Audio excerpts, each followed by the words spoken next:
I'll be taking a look at Hobby King's Wilga 2000. It comes with wheels and floats. All the little parts are unpacked on the table there. They were very well packaged in layers of bubble wrap so that it will travel safely across the seas, and mine had no damage. So a quick look at the parts count, really low parts count, very easy to build aircraft. The decals up here includes the windows. It comes with a set of floats that are about 23 inches. And will probably on their own set you back about $20 to $25 if you bought them elsewhere. Landing gear is standard snap-in landing gear, and you get full struts for both the wheels and the floats. Then we have the tail pieces, two props. They give you glue and a screwdriver, little part set here with all the control rods and clevises, neat little wing joiner, and even a fake aluminum spinner. The wings over there, and then the fuselage. It comes with all the main parts already installed. The ESC is sitting inside there. The servos are already glued in place. Control rods are already assembled. The motor is in place here. The construction of the main wing is really simple. The spar is a really neat little plastic device with retaining hooks on the ends.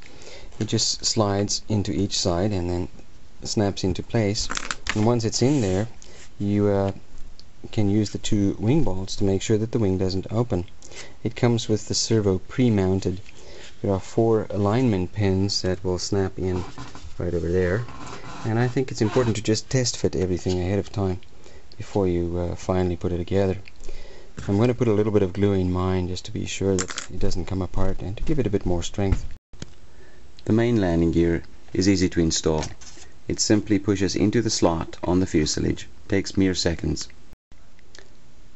The tail feathers are easy to put on. The fin is glued into a very secure slot, and the stab is simply screwed on. The bracket on mine was aligned reasonably well, so I just had to put the screw right in. Attaching the tail wheel is as simple as sliding it into the slot in the rear of the fuselage. The tail wheel does not steer. I highly recommend that you remove the cowling, because I found after removing mine that the mounting bolts of the motor was loose. There are tiny little bolts on the back that keep them in place. You will need fairly small needle nose pliers to hold on to those while you tighten them up. And the size up here, you need a 1.5 millimeter hex drive with a ball joint on the end. 2 other recommendations would be to use a bit of thread locker on all these little screws so that they don't vibrate loose, and I highly recommend checking the glue on these mounts. To get the center of gravity in the desired position, I had to position a small piece of lead in the front of the cowling.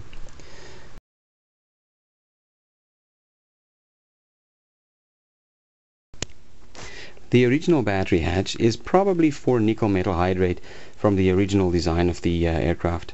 Those batteries were heavy. Now I use lithium polymer now. The battery is much lighter, and I have to position it much further to the front to get the center of gravity right. So I constructed a little hatch right here by just cutting through the foam. It's very easy to do.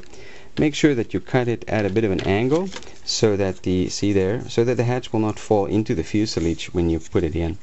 And I used a little piece of transparent plastic at the front as a retaining lip to prevent the hatch from flying off in flight. And the attachment mechanism is a simple little spring, but you can use magnets, it will work just as well. I had to put a small little piece of lead right here inside the cowl, and with the lead here and the battery as far forward as I could get it, it was easy to get the center of gravity in the right position.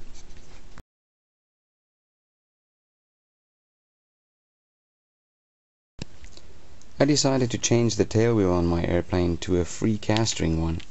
The reason for this is that I like to steer the aircraft on the ground, and since this airplane has a fairly large rudder, I think a free castering tail wheel would actually steer the airplane very well.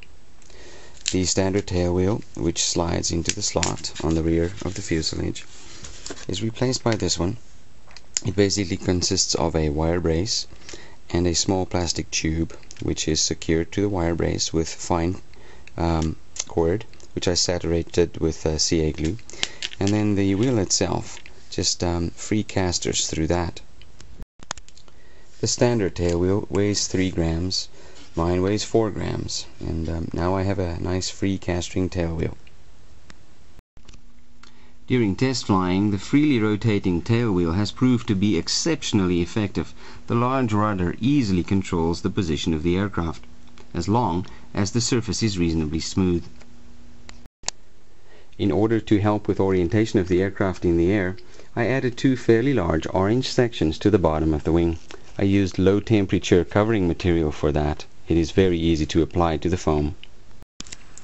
With all the flight gear installed and a 1300 milliamp LiPo battery in place and the weight in the nose for the center of gravity, the airplane weighs 20.6 ounces, and that is 584 grams.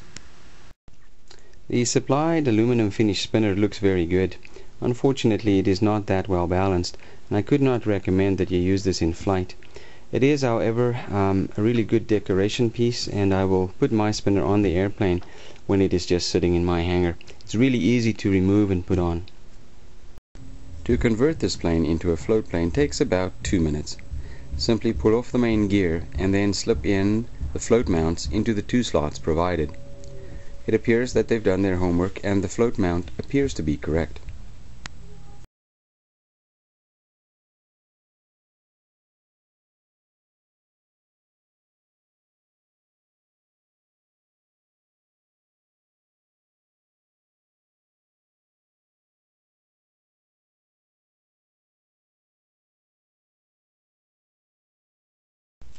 That brings us to the final question: how does it fly? I use a 7.4 volt 1300 milliampere hour lithium polymer battery to fly the airplane. With that, the airplane has authoritative climb out and can fly for about 10 minutes or more depending on throttle use. The aircraft is surprisingly aerobatic. Make no mistake, this is not an extra 300, but it can perform all basic aerobatic maneuvers. Inverted flight is a bit of a challenge, but it is happy to do so. The most important feature probably is how easy it lands. It almost floats in on its own. It is definitely highly recommended as a first airplane, and I'm convinced it will make a very good float plane. The airplane is highly recommended, and I fly mine with the center of gravity at 38 to 40 millimeters from the leading edge.